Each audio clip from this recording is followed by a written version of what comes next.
Bismillahirrahmanirrahim. Alhamdulillahirabbil alamin. Wa bihi nasta'in 'ala umuri dunya waddin. Wassalatu wassalamu 'ala asyrafil anbiya'i wal mursalin sayyidina Muhammadin wa 'ala alihi wa sahbihi ajma'in. Amma ba'd. Hadratul muhtaramin ingkang kula hormati dan sama-sama kita taati Ibu Ketua Majelis Pengasuh Pondok Pesantren Salafiyah Syafi'iyah Khaliliyah Hasyim, Ibu Nyai Hajah Nurul Rahmat, dan juga Majelis Pengasuh Ibu Nyai Hajah Mansur Faruq. Yang saya hormati para pengurus yayasan Wanakhussu Bidhikri, Direktur Pendidikan di Yayasan Khaliliyah Hasyim Gus Fardan, Kepala Pondok Ningema, dan juga para pengasuh di asrama di lingkungan Pondok Pesantren Salafiyah Syafi'iyah Khaliliyah Hasyim. Yang saya hormati jajaran pimpinan Kepala Madrasah Aliyah beserta jajarannya, Kepala Madrasah Sanawiyah dan jajarannya, Kepala Madrasah Ibtidaiyah dan juga TK serta Kepala Madrasah Diniyah. Yang saya hormati para asatidz, para ustadzah, para dewan guru yang rawuh pada majelis di malam hari ini, dan juga para wali murid, para wali santri yang menyempatkan rawuh pada acara rutinan kita pengawasan malam Ahad Waqi, dan juga para santri, baik santri putra atau santri putri yang kami banggakan. Alhamdulillahirabbil alamin. Puji syukur kita haturkan kehadirat Allah Subhanahu wa taala karena malam hari ini kita masih diberi kesempatan untuk hadir di majelis ilmu, untuk hadir di majelis zikir. Mudah-mudahan kerawuhan panjenengan sedaya saestu-estu dicatat oleh Allah menjadi amal saleh yang makbulah. Amin ya rabbal alamin. Karena rawuh panjenengan semua ini tidak lain adalah kita hadir untuk mendulut bersama-sama rahmat Allah dengan kita membaca istighotsah, lalu kita lanjutkan dengan majelis ilmu yang mana Rasulullah sallallahu alaihi wasallam dalam salah satu sabdanya beliau berpesan, idza ra'aitum riyadhal jannati farta'u. Kalau kalian melihat taman surga, maka jangan lupa mampir untuk menikmati taman surga itu. Lalu kemudian Rasulullah ditanya, waqila ya Rasulullah wa ma riyadhul jannah. Apa itu taman surga ya Rasulullah? Dalam penjelasan beliau kemudian beliau menjelaskan halqul dzikri, yaitu halaqah kumpulan atau sketen yang isinya adalah zikir, termasuk di dalamnya ilmu, termasuk di dalamnya membincang tentang agama, tentang halal haram, yang ini semua mengingatkan kita kepada Allah Subhanahu wa ta'ala. Salawat dan salam semoga tetap terlimpah curahkan kepada junjungan kita Nabi besar Muhammad sallallahu alaihi wasallam. Para rawuh, para hadirin dan hadirat rahimakumullah, niki boten dangu-dangu karena jam 9. Ini boleh bahas saya lari-lari teng kelas itu mari gak mari ditumpuk. Jadi kalau ngerjakan di kelas selesai tidak selesai harus dikumpulkan.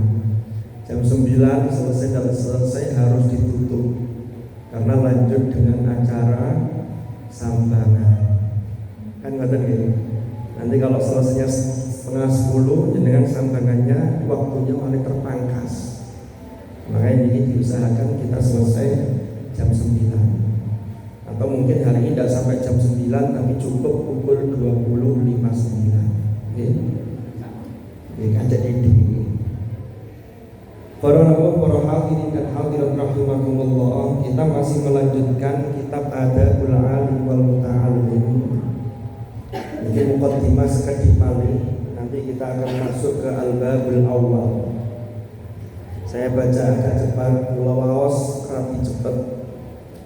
Jadi pada episode yang lalu kita membahas tentang dawuh ulama yang diangkat oleh Hadratus Syekh Kiai Haji Hasyim Asy'ari di dalam muqaddimah yang kemarin sudah kita kupas.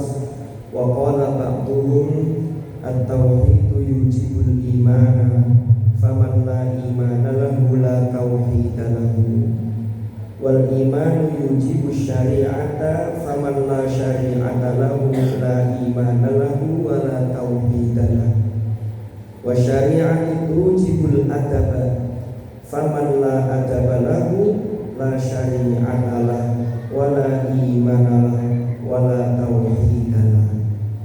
Yang secara umum dawuh dari ulama ini yang dikutip oleh muallif kitab ini yaitu Hadratus Syekh Kiai Hasyim Asy'ari itu menekankan betapa adab, betapa akhlak itu menjadi buah dari keimanan, ketauhidan dan juga syariat, termasuk adab itu sesungguhnya adalah buah dari ilmu.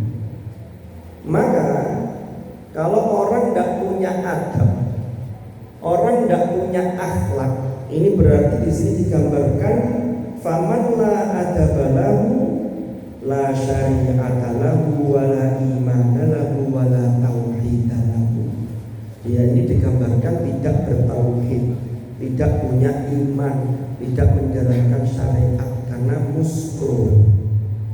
Makanya para rawuh khususnya bagi adik-adik santri dan umumnya bagi kita semua termasuk kita orang tua, maka adab ini harus selalu kita junjung, harus selalu kita implementasikan, harus selalu kita usahakan untuk kita terapkan.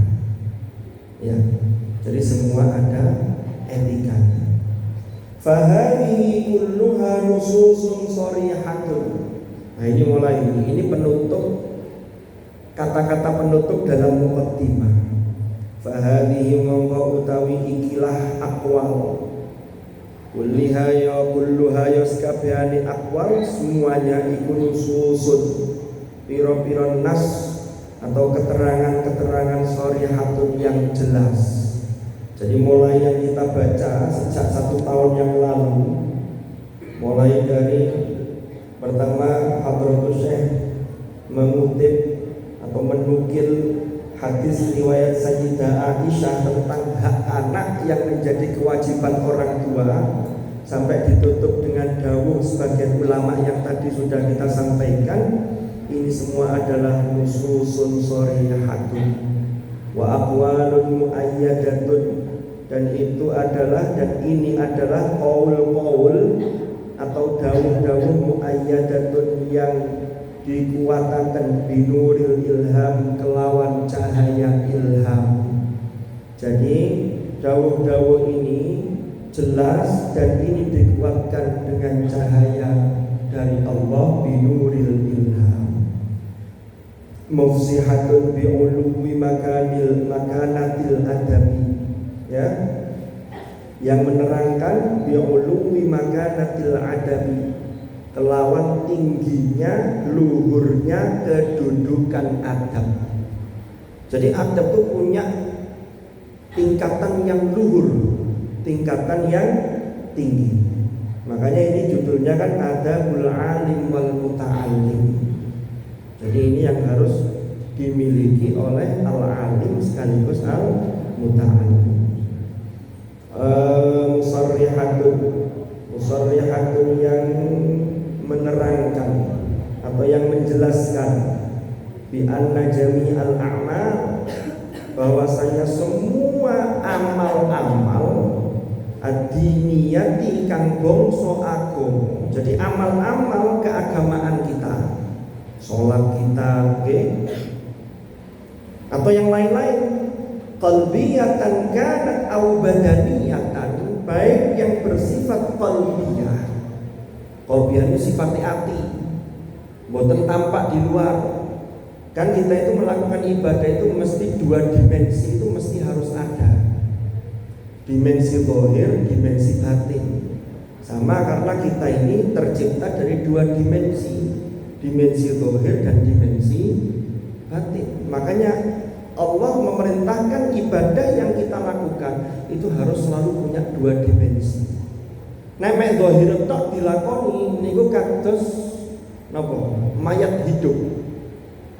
Tidak diresapi, tidak ada dampaknya, tidak ada nilai-nilai yang bisa diambil. Niku kayak mayat hidup, dia selesai mengerjakan selesai, tapi tidak ada asarnya. Padahal nanti dampak yang paling luar biasa itu adalah adabnya, akhlaknya yang muncul dari ibadah yang dilakukan seseorang tersebut. Makanya di sini musarrihatun bi anna jami'al a'mal ad-diniyah qalbiyatan kanat aw badaniyatan, qauliyatan aw fi'liyatan, baik yang bersifat qauli, ucapan, atau yang bersifat perbuatan. Lanjutannya apa? La yu'tabaru syai'un minha.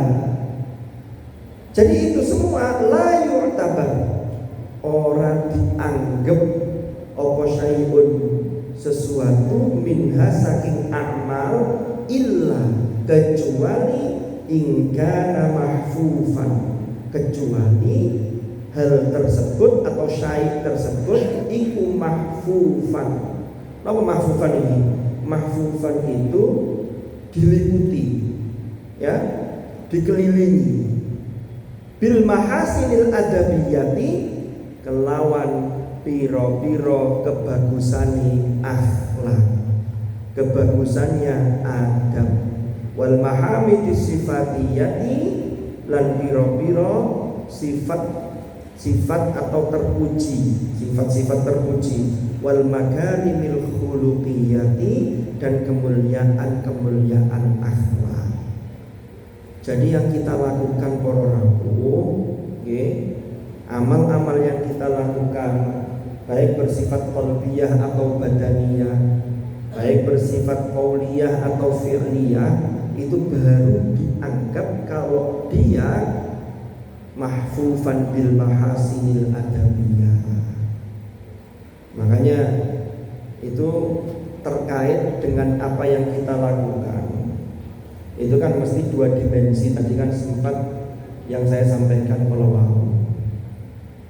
Dados para rawuh, menungso niku Allah jadikan fisiknya dulu. Di surah Al-Hijr niku Allah dawuh, fa idza sawaituhu, maka tatkala aku telah menyempurnakan ciptaan fisiknya ini, wa nafakhtu fihi min ruhi, maka kemudian aku tiupkan di dalam jasad tadi itu, yaitu roh ciptaan. Lanjutannya faqa'u lahu sajidin. Ini ayat ini berbicara ketika Allah Subhanahu wa taala menciptakan Nabiullah Adam alaihi salam. Jadi manusia itu ada dua dimensi. Dimensi fisik itu yang disebut dengan aspek-aspek basyariah. Makanya menungso niku punya kebutuhan-kebutuhan fisik, kebutuhan-kebutuhan jasmani. Makan, minum, ya, dan seterusnya yang lain-lain. Ini kebutuhan-kebutuhan jasmani. Lah kebutuhan jasmani inilah yang kalau dia liar, ini berbahaya. Makanya sampai wonten syariat kurban itu kan salah satu pesannya niku para rawuh, yang dikorbankan adalah sifat-sifat kebinatangan yang itu bawaan dari kebutuhan-kebutuhan biologis tadi itu. Hewan itu tidak terkontrol, makan berlebihan.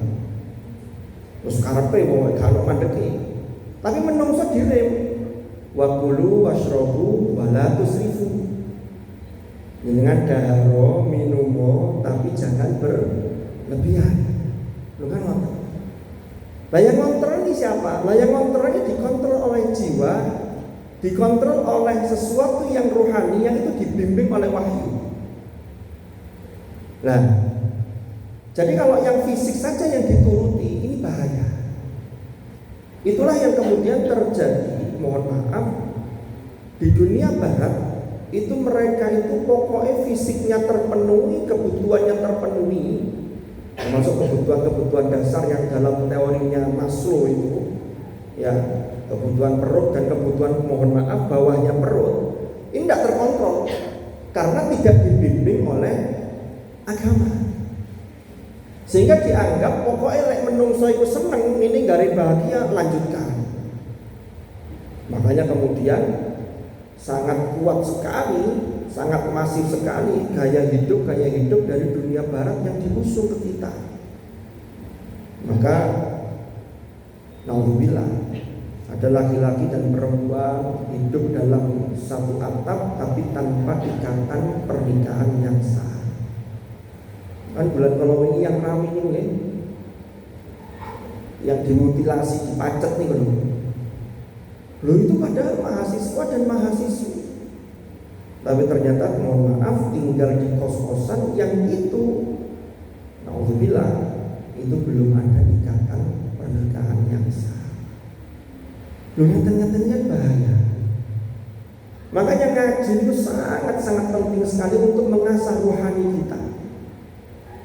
Fa'alhamaha fujuraha wa taqwaha qad aflaha man zakkaha wa qad khaba man dassaha. Yang itu sudah dimulai dengan Allah bersumpah wa nafsin wa ma sawwaha.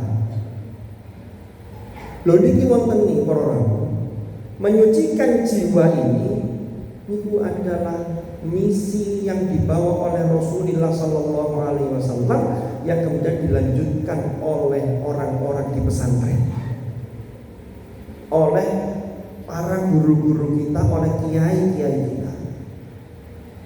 Nun sewu, bukan bermaksud menafikan yang tidak di pesantren, tetapi ikatan ketika di pesantren ini kule jenengan tanggal taken manggitan Gus Fardan Bunyai Mahsuna niku salat dalu niku mesti ndongano santri ini. Karena memang misi Rasulullah Sallallahu Alaihi Wasallam sebagaimana disebutkan di dalam surah Al-Jumu'ah ayat 2, huwallazi ba'atsa fil ummiyina rasulan minhum yatlu 'alaihim ayatihi wa yuzakkihim. Ini yang membedakan di sini. Dan tidak hanya mengajarkan secara zahir, tapi tazkiyatun nafas ini penting. Kenapa? Karena ilmu ini adalah cahaya yang ini akan masuk ke dalam hati atau hati-hati yang bersih. Dan itu melalui peran guru-guru kita, kiai-kiai kita, bunyai-bunyai kita. Ini kita tazkiyatun nafas. Nah, kembali ke proses penciptaan Allah. Jadi fisik, kemudian ditiupkan ruh, inilah yang kemudian disebut an-nafas. Lah nafas niki jiwa niki para rawuh. Niki ada jiwa yang tidak tercerahkan. Dia gagal. Inilah yang jiwa yang disebut dengan ammarah bisu. Dan surah Yusuf di awal juz 13, Nabi Yusuf itu meminta perlindungan kepada Allah, wa ma ubarri'u nafsi innan nafsa la ammaratun bisu'i illa ma rahima rabbi. Ya begitu. Jadi yang nafas jiwa ini perpaduan antara yang fisik dengan yang rohani tadi niku. Niki kalau tidak dibimbing wahyu, dia terus berada di ammarah bisu. Wah niki repot. Baru nanti kalau mendapatkan rahmah, ini naik level. Lah mendapatkan rahmahnya harus di-upgrade, harus dilatih. Kan? Dan dilatihnya lewat nopo? Riyadhah, lewat didongaaken kalau ditirakati. Ini penting sekali. Karena zaman sekarang ini sudah banyak teori-teori pendidikan yang luar biasa, tapi kadang ada yang kurang dari sisi ini. Sehingga godaan yang masuk melalui media sosial, melalui internet itu jauh lebih kuat dibanding dengan support setrumnya yang ini. Nah ini yang ingin kita hidupkan termasuk di lembaga ini. Makanya minimal dengan rawuh ini kita ngeces bareng-bareng, kita meminta kepada Allah dalam konteks menikah. Lalu kemudian yang al-amaru bis-su'i wau naik tingkat tapi masih labil, itulah yang disebut an-nafsul lawwamah. Walaupun an-nafsul lawwamah tadi masih labil tapi sudah menyadari. Makanya wonten tiyang niku sing nglakoni kesaenan tapi maksiat sih jalan terus. Ini masih pada tahap an-nafsul lawwamah. Ya. Dia akan dicela ketika melakukan dosa dan dia sebenarnya mencela dirinya. Allah bersumpah dalam surah Al-Qiyamah, la uqsimu biyaumil qiyamah wa la uqsimu bin nafsil lawwamah. Menungso niku bahkan rentetan ayat ini kalau jenengan pirsani. Urutan berikut-berikutnya niku wonten Allah tegaskan ngeten. Balil insanu ala nafsihi basira. Walau alqa ma'athira. Bahkan manusia itu terhadap dirinya itu basira. Ada ulama yang memahami nanti di akhirat manusia itu sudah tahu. Bahkan ketika orang mulai memasuki alam barzakh menuju akhirat itu sudah tahu aku iki bakal kode endi. Karena perilakunya, makanya wonten tiyang sedo niku sing wajahe wis mesem. Ono sing wis meninggal sepertutut ae. Itu karena sudah ditampakkan itu. Jadi fakashafna anka ghita'aka fabsaruka al-yawma hadid. Itu dibuka itu. Hijabnya dibuka. Sehingga tahu nanti tempatnya di mana. Makanya sedih. Ya. Tapi kalau punya iman tetap nanti akan ke surga. Cuman dikum sik neraka nggih nayamul jare yang malang. Napa nayamul? Lumayan. Wong ukurane wa yasta'jilunaka bil 'adzabi wa la yukhlifallahu wa'dah wa inna yawman 'inda rabbika ka'alfi sanatin mimma ta'uddun. Satu hari di sisi Allah itu hitungannya sama 1000 tahun hitungan panjenengan di dunia. Jadi lara wong mlebu neraka setengah hari iku padha ambek disiksa di neraka 500 tahun. Saking abot. Nah, kembali ke an-nafs tadi. Jadi para rawuh yang an-nafsul lawwamah ini sebenarnya sudah punya modal untuk meningkatkan lagi asalkan dia punya usaha yang luar biasa yang gigih setelah tercerahkan dengan agama. Dikasih tahu ngeten usaha sekuat tenaga dilampahi. Punya kebiasaan buruk yang jelas-jelas diharamkan oleh Allah, berat meninggalkan karena kadang biasa, tapi dia punya tekad yang luar biasa. Insya Allah Allah bukakan jalan.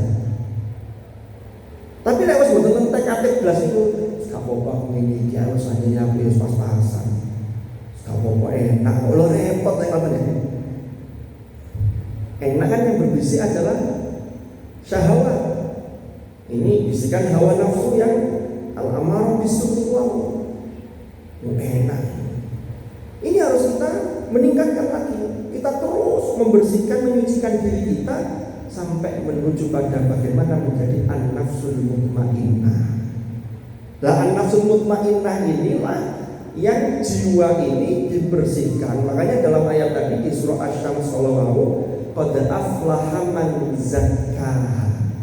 Kalau di surat Al-Lail qad aflaha man tazakka. Oh di surat Asy-Syams Sabihis di surat Al-A'la. Kalau dalam surat Asy-Syams qad aflaha man zakkaha wa qad khaba man dassaha. Khaba iki rugi, rusak. orang binasa kalau dia mengotori jiwanya. Mengotori itu apa? Ya tadi itu, tidak dibimbing oleh agama, tapi justru yang merupakan larangan-larangan Allah. Karena larangan Allah dan perintah Allah itu tidak lain adalah ujian bagi kita semua. Apakah kita sabar atau bukan? Kan?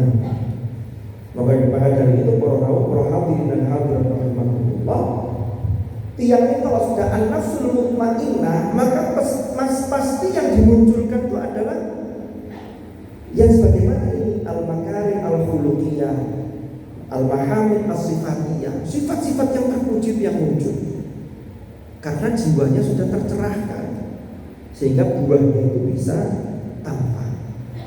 Dan benar atau salah perilaku seseorang itu tampak. Wah, kok usah jadi pinter tapi kelakuan kok gak bener. Nah kan mesti gitu. Tapi nek pinter apa gak itu gak ketok. Kalau dia belum menyampaikan sesuatu, belum mengkaji apa begitu, itu gak patah ketok. Tapi nek bener atau enggak, gue seperti apa, itu tampak. Ya. Wa bi anna tahliyatal amali bil adab. Lawan kelawan sak temeni tahliyatal amal. Jadi tahliyatul amal itu menghias perbuatan bil adabi dengan adab, ajilan yang dalam hidup di dunia, ajil yang sekarang, yang cepat ini, yang segera, iku alamatu qabulihi ajilan, yaitu tanda diterimanya amal tersebut ajilan, nanti ketika di akhirat. Jadi kalau ada orang melakukan amal ibadah lalu kemudian memunculkan adab yang bagus, maka itu adalah indikator amalnya itu insya Allah diterima oleh Allah. Tapi nek ono arek pinter, umpama naudzubillah, pinter tapi adabnya tidak muncul, ini berarti ada sesuatu. Bisa jadi ilmunya tidak bisa menyinari karena tertutup oleh hal-hal yang diharamkan oleh Allah, baik secara perilaku ataupun bersifat makanan. Makanya jadi orang tua ini harus ekstra hati-hati. Jangan sampai memberi asupan makanan atau sesuatu yang masuk ke dalam tubuhnya putra-putri kita itu berasal dari sesuatu yang tidak jelas. Yang syubhat saja jangan, apalagi yang haram. Nauzubillah. Wa bi annal adaba kama yahtaju ilaihi al-muta'allimu fi ahwali ta'allumihi yatawaqqafu alaihi al-mu'allimu fi maqamati ta'limihi. Jadi adab itu dibutuhkan sebagaimana ia dibutuhkan oleh orang yang sedang belajar, muta'allim, fi ahwali ta'allumihi, dalam semua keadaan ta'allumnya. Ini yang santri-santri ini. Jadi fi ahwali ta'allumi itu dalam semua kondisi. Di kelas iya, jaga adab. Di pondok iya, di luar kelas iya. Jadi fi ahwali ta'allum. Jadi ta'allum itu bukan hanya ketika di kelas, ketika ngaji atau ngaji kitab di pondok, tapi sampean, ini para santri ini, jalan-jalan kemanapun itu harus menjaga adab. Adab pada guru.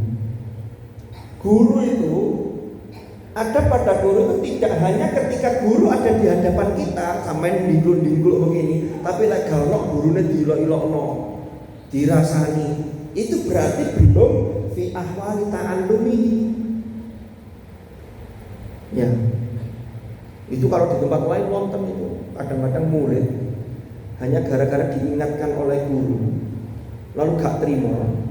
Karena ketika ada guru di kelas kemudian disuruh maju berdiri, dia tidak berani apa-apa, hanya tunduk. Tapi begitu gurunya sudah pulang, kok guru itu dipisu-pisui. Itu berarti itu belum fi ahwali ta'allumi. Jadi kalau fi ahwali ta'allumi itu dalam semua, karena kita ini statusnya muta'allim. Berarti fi ahwali ta'allumi itu ada guru, tidak ada guru, ada orang tua, tidak ada orang tua, sampai tetap sergem. Itu berarti termasuk muta'allim yang punya adab Nggak hanya muta'allim yang dituntut. Kata Hadratul Syekh Hasyim Asy'ari, beliau dawuh, wa bi annal adaba kama yahtaju ilaihi al-muta'allimu fi ahwali ta'allumihi yatawaqqafu alaihi al-mu'allimu fi maqamati ta'limihi. Guru juga begitu. Jadi guru itu juga harus terus menjaga adab fi maqamati ta'limihi. Guru itu selamanya disebut guru. Makanya di makomatnya, makomat itu stasiun-stasiun, makom-makom itu, makom taklimnya itu tetap harus dijaga. Ini berat ya tadi guru. Contoh, nah pas melakukan sekolahannya kan, pulau yakin bapak ibu guru, tidak ada yang berani kemudian sambil jalan minum es teh. Gak enak orang murid. Tapi, pas kalau murid mbok pas tindakan pundi nopo itu ada melalui. Nah ini termasuk koreksi untuk saya. Kadang-kadang itu lari ya Allah. Padahal ini pesannya Hadratul Syekh ini ternyata adab ini itu terus dibutuhkan termasuk oleh mu'allim fi maqamati ta'lim. Terus makanya dari sinilah kemudian Hadratul Syekh melanjutkan walamma balagha rutbatul adabi ila hadhil martabah. Lalek tingkatan atau kedudukan adab itu sudah mencapai pada tingkatan seperti ini. Artinya tingkatannya tinggi. Lanjutannya wa kanat madariku mufassalatihi khafiyatan. Ya, wa kana lan ono apa madariku mufassalatihi, memahami secara detailnya adab iku khafiyatan masih sama. Artinya Hadratul Syekh kemudian merasa terpanggil. Iki adab ini sangat penting kedudukannya. Tetapi ternyata rinciannya saja ini isinya kuasi adab ini masih sama. Masih perlu penjelasan lebih lanjut. Inilah yang kemudian beliau dawuh ta'ani ma ra'aitu min ihtiyajit talabati ilaihi wa usri tikrari tawqifihim alaihi ila jam'i hadhihi risalah. Ini kata Hadratul Syekh Hasyim Asy'ari. Ta'a, maka mendorong kepadaku apa ma ra'aitu, apa yang aku lihat, apa yang beliau lihat, yang beliau amati min ihtiyajin tolabati ilaihi, yaitu terkait kebutuhan murid-murid terhadap adab ini. Jadi perlu disusun risalah yang sederhana tapi mengena.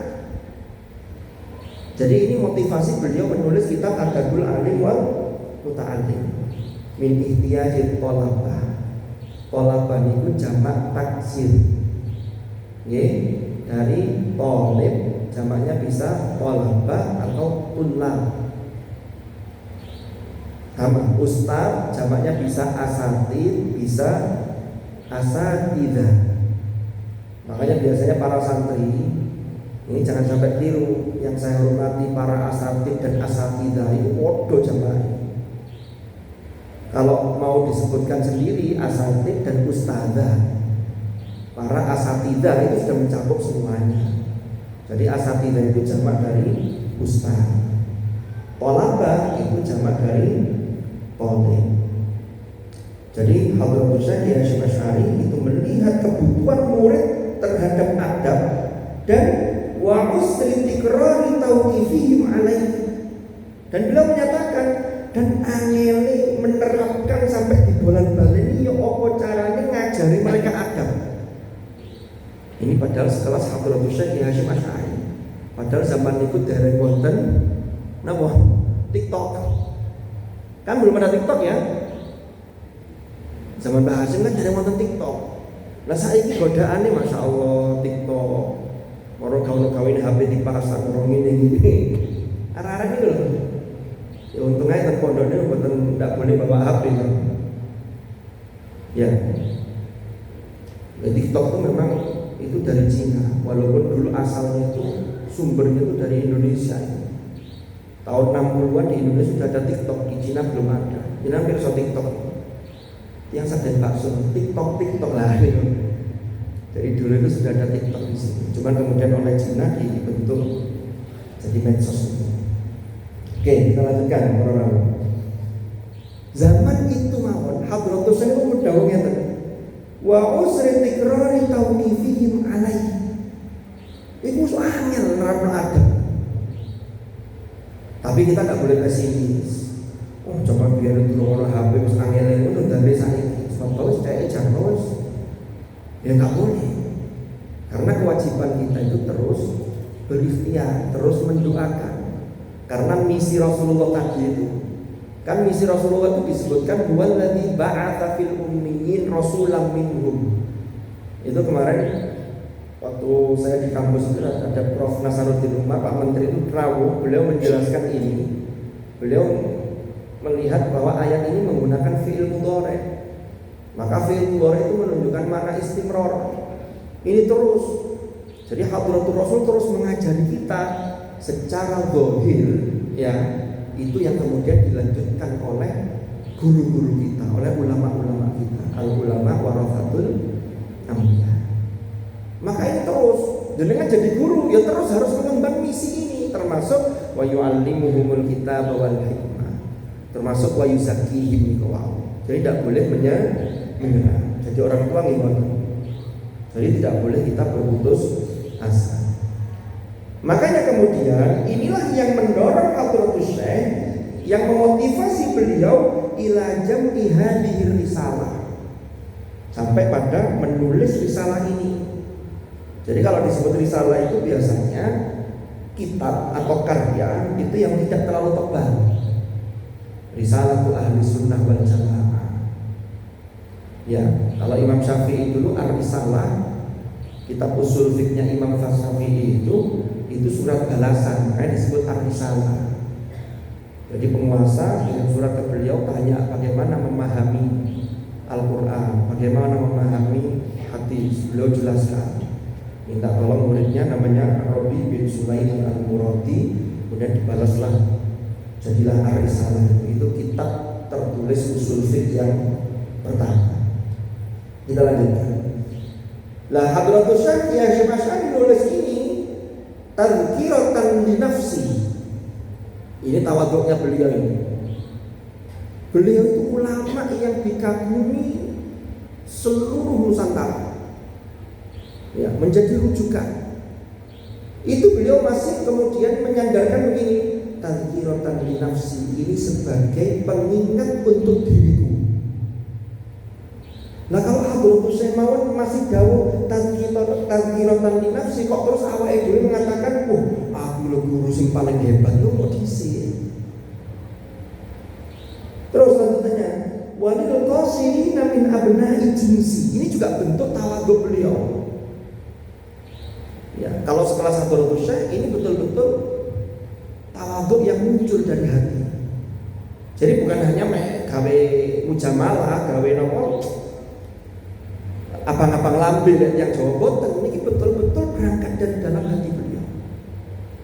Ya, walil qasirina min abna'i jinsi, dan ini termasuk tazkirah bagi orang-orang yang lemah pemahamannya, yang seperti saya ini. Min abna'i jinsi. Jadi tiang itu, orang itu semakin ilmunya bertambah, itu memang seharusnya dia merasa semakin tidak tahu apa-apa. Karena ilmu Allah itu luas, sehingga kalau kita semakin menyelami samudra ilmu itu, kita ibarat titik di tengah samudra yang luas. Beda dengan orang yang baru tahu sedikit, itu kadang-kadang sudah merasa banyak hal. Ini walian. Jadi orang kalau merasa, aku seperti ini, saya tahu semuanya, hati-hati. Ini berarti dia belum tahu semuanya, karena tidak ada orang yang tahu semuanya. Wa fawqa kulli dzi ilmin alim. Atau dalam ayat yang lain itu wa yas'alunaka 'anir ruh qulir ruhu min amri rabbi wa ma utitum minal ilmi illa qalila. Jadi ulama dulu yang satu orang itu bisa menguasai sekian bidang ilmu, itu saja merasa ilmunya sangat-sangat sempit dan sedikit. Tapi orang lain yang menjuluki al-mutabahir, ilmunya nyegoro, al-alama. Itu orang lain, bukan beliaunya yang mengatakan saya ini al-alama. Kalau ada orang yang mengaku begitu, ini perlu dipertanyakan. Orang lain yang mengakui, seperti Imam Jalaluddin As-Suyuti, untuk mengarang kitab dalam berbagai fan keilmuan. Minhabil Sa'adi, karya-karya beliau banyak sekali. Ya, dan imam-imam yang lain.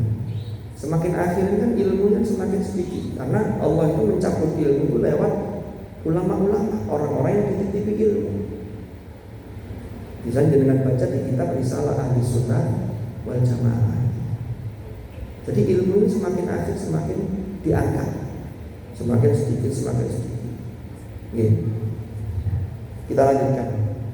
Wasammaituha adabal alimi wal muta'allim. Dan aku menamai risalah ini itu dengan nama adabul alim wal muta'allim. Nafa'a, mudah-mudahan memberikan manfaat atau menjadikan manfaat sapa Allah biha melawan risalah ini fil hayati wa ba'dal mamat, yaitu dalam kehidupanku dan nanti setelah wafat, setelah meninggal. Innahu waliyul hasanah. Innahu sesungguhnya Allah itu waliyul hasanah. Jadi zat yang betul-betul memberikan atau mengarahkan hal-hal yang hasanat, yang baik-baik. Itu semua anugerah Allah Subhanahu wa ta'ala. Al-babul awal fi fadlil ilmi wal ulama'i wa fadli ta'limihi wa ta'allumihi. Insyaallah kita lanjutkan pada episode yang akan datang. Jadi ini baru menyelesaikan muqaddimah. Nanti materi kita insyaallah kita mulai al-babul awal. Nanti setiap ayat atau riwayat, hadis-hadis, nanti insyaallah mudah-mudahan bisa kita kupas lebih lanjut, tentunya dengan disertai contoh-contoh sehingga kita bisa termotivasi, bisa intifa, mengambil manfaat dari apa yang ditulis oleh Hadratus Syekh Hasyim Asy'ari dalam kitab beliau Adabul Alim wal Muta'allim. Mungkin manfaat, mungkin barokah, dan mudah-mudahan harapan baik kita yang tadi sudah kita sebutkan di awal sebelum istighfar Allah, saestu diijabah oleh Allah Subhanahu wa ta'ala. Ala hadhihi ya salihah al-Fatihah.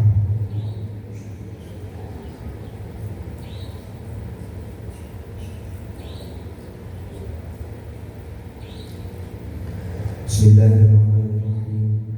Alhamdulillahirabbil alamin.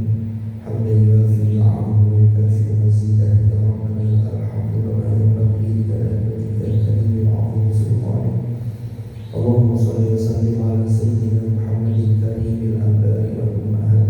Allahumma shalli wa sallim ala sayyidina Muhammadin salatan tunjina biha min jami'il ahwa'i wal afat wa taqdi lana biha jami'al hajat wa tutahhiruna biha min jami'is sayyi'at wa tarfa'una biha 'indaka 'ala ad-darajat wa tubaddiluna biha aqsa ghayat min jami'il khairat fil hayati wa ba'da al-mamat.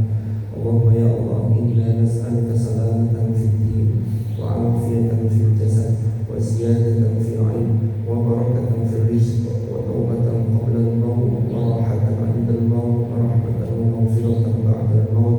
Allahumma hawwin 'alaina fi sakaratil maut wa najata minan nar wal 'afwa 'inda al-hisab. Rabbana la tuzigh qulubana ba'da idh hadaytana wa hab lana min ladunka rahmah innaka antal wahhab. Allahumma a'inna 'ala dhikrika wa syukrika wa husni ibadatik. Allahumma ya muyassir yassir, ya mudabbir dabbir, ya musahhil sahhil, sahhil 'alaina kulla 'asir bi jahi basyirin nabi sayyidina Muhammadin sallallahu alaihi wasallam. Allahumma anfa'na ma 'allamtana wa bima 'allamtana wa 'allimna ma yanfa'una warzuqna 'ilman nafi'a. Rabbana hab lana min azwajina wa dhurriyyatina qurrata a'yun waj'alna lil muttaqina imama. Fafahhamnaha Sulaiman wa kullan atayna hukman wa 'ilman wa sakharna ma'a Dawud al-jibala yusabbihna wat-tayr wa kunna fa'ilin. Allahumma arzuqna fahman nabiyyin wa hifdzal mursalin wa ilhamal malaikatil muqarrabin. Allahumma ij'alna wa awladana wa dhurriyyatina min ahli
nyun